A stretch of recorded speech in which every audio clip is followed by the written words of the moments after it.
why surviving as a Roman soldier was actually impossible.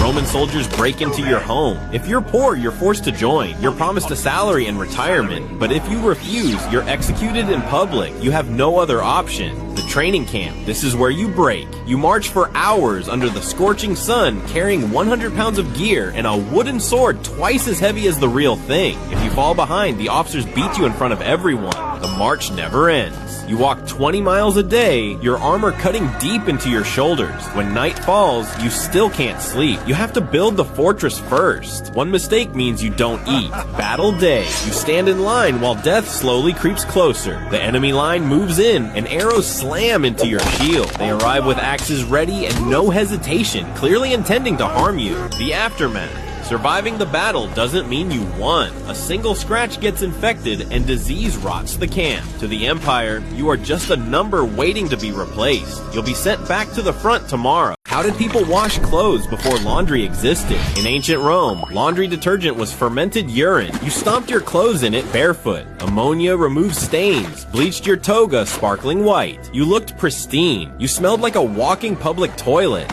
In medieval Europe, laundry was an extreme sport. You hauled pounds of dirty clothes to an icy river, grabbed a wooden club, and beat them violently. You thought you were cleaning. You were blessing the fabric with brute force. One load took the entire day. The clothes survived. Your back didn't.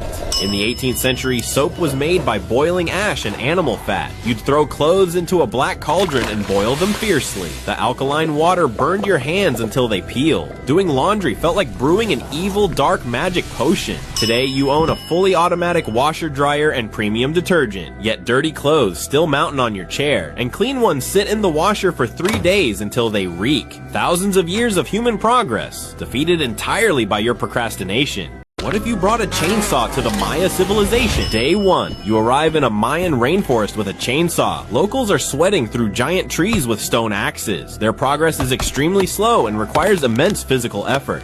Day 3. You walk up to a tree so massive it would take 3 people to embrace. You pull the starter cord.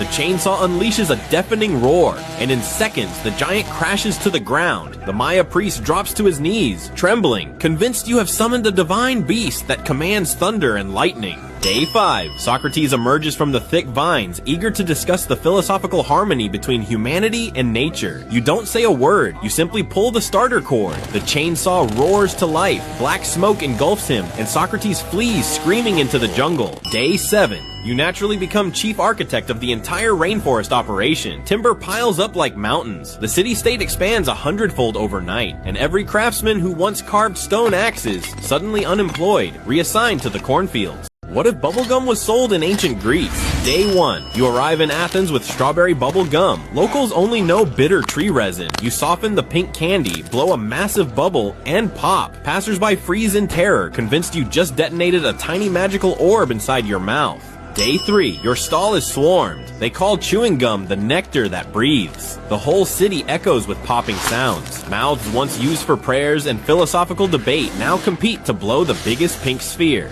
Week 1. Senate debates grind to a halt. Senators blow bubbles straight into rivals' faces when agitated. The agora abandons long speeches. Everyone is trading tricks for double-layered bubbles.